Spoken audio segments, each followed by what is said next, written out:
What is a portrait? What is its importance? A portrait tells something about yourself.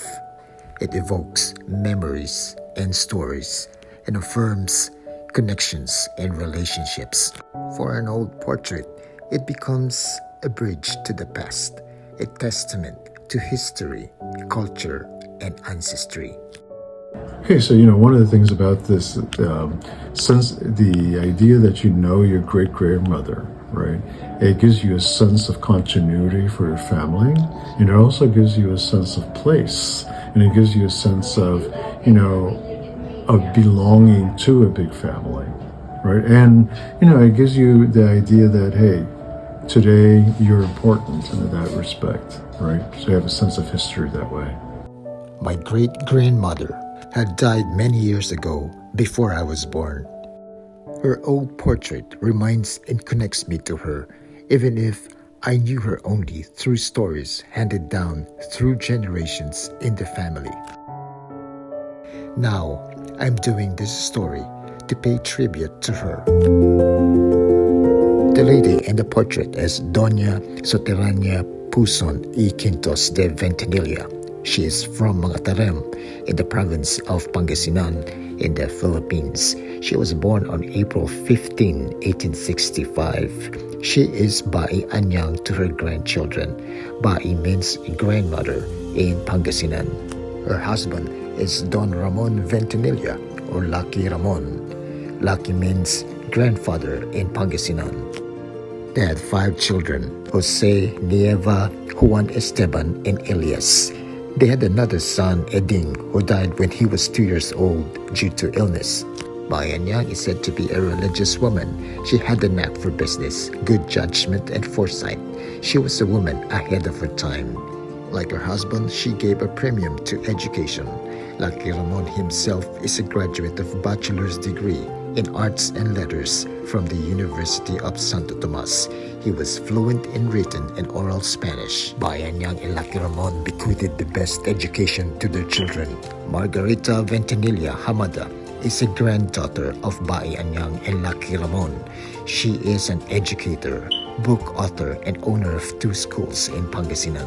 She imparted that Jose studied at Ateneo in Manila.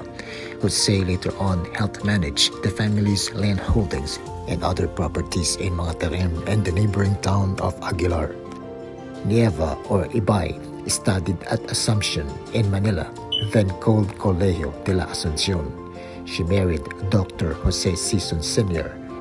They settled down in Dagupan City, also in Pangasinan. Juan Esteban was sent by his parents to finish the last leg of his high school in Illinois, USA. He then went to college at Georgetown University and graduated with a degree in Bachelor of Science in Foreign Service. He took up his master's in political science at the American University and graduated with a degree in Bachelor of Laws at George Washington University School of Law. Juan practiced law in the Philippines, became an editor-in-chief of the Pacific Monthly, and became a rancher with 6 ranches spread across Nueva Vizcaya, Quirino, and Isabela provinces. At age 36, he was elected delegate to the 1935 Constitutional Convention, representing the 2nd District of Pangasinan. Elias graduated with a degree in medicine at the University of Santo Tomas. Banyang and Lucky Ramon wanted to send Elias to study in Germany for his diplomate, but he begged off, choosing marriage over educational advancement. He stayed in Manila to practice medicine. As a testament to Banyang and Lucky Ramon's high regard to education, their descendants continued to make good in the field of medicine, law, education, business, among other fields. Lucky Ramon became a mayor of Mga Tarem. Subsequently, some members of the family also entered government service in politics, like Banyang and Lucky Ramon's son Juan Esteban, who was elected as a delegate to the 1935 Constitutional Convention. Then their first grandson, Ramon Ventenilla, became a vice mayor of Mga Tarem. As of this year, 2024, their great-grandson, Ramil Ventenilla, is the current mayor of Mga Tarem. Another great-grandson, John Arsinue, became a mayor in Sual, a coastal town in western Pangasinan. John Arsinue's father, Bing Arsinue, also became a mayor in Sual after John Arsinue's term of office. As of this year, 2024, Banyang and Lucky Ramon's great-great-grandson, J.C. Arsinue, is the current vice mayor of Sual.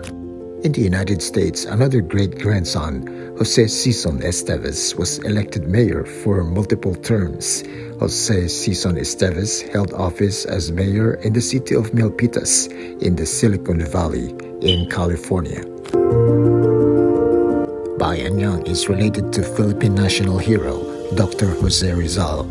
Dr. Rizal's mother, Teodora Alonso y Quintos, and Banyang's mother, Felipa Quintos, who is married to Wenceslao Puzon, came from the same bloodline.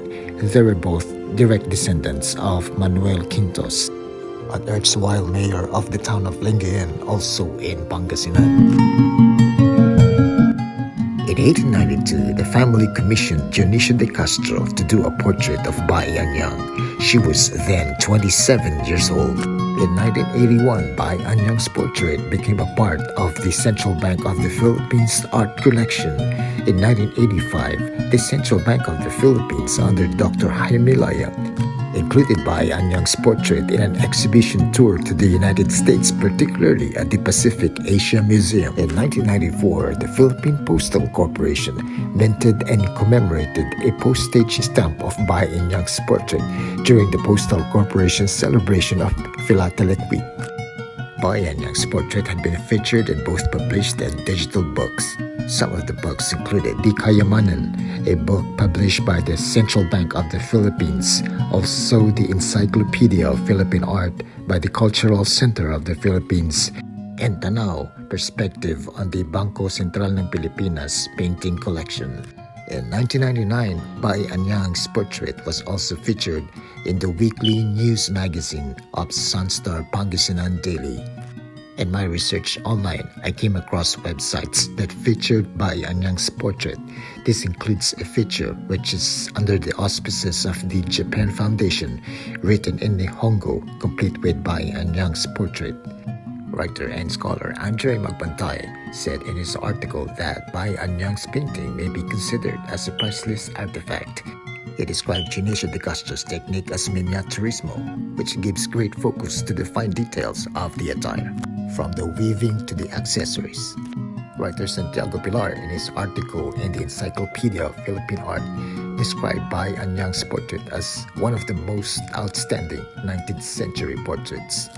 Because of its aesthetic value, Banyang's portrait drew admiration and appreciation from all viewers. Through the years, it has evolved as a representation of Filipino artistry and an archetype of heritage, culture, colonial lifestyle, success, and empowerment.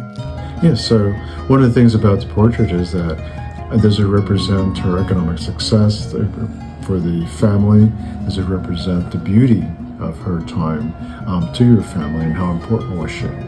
Banyang's portrait is now being exhibited at the Ayala Museum, the most prestigious privately run museum in the Philippines. Banyang died on October 31, 1951, at the age of 86. To her progeny, her portrait is an enduring legacy, a priceless treasure, and a testament to history, culture, and ancestry. Her portrait speaks. It exhibits an expression. It echoes a message. It has a soul. Significantly, her portrait tells a beautiful story, not only about herself, her accomplishments, hard work, character, beauty, and cultured elegance, but also about her family, their inspiration, gratitude, pride, honor, and kinship that is worth reminiscing about and sharing and preserving to posterity. To Banyang, thank you for giving us something that we can look back to, hold at the present, and carry on to the future. Thank you for the legacy.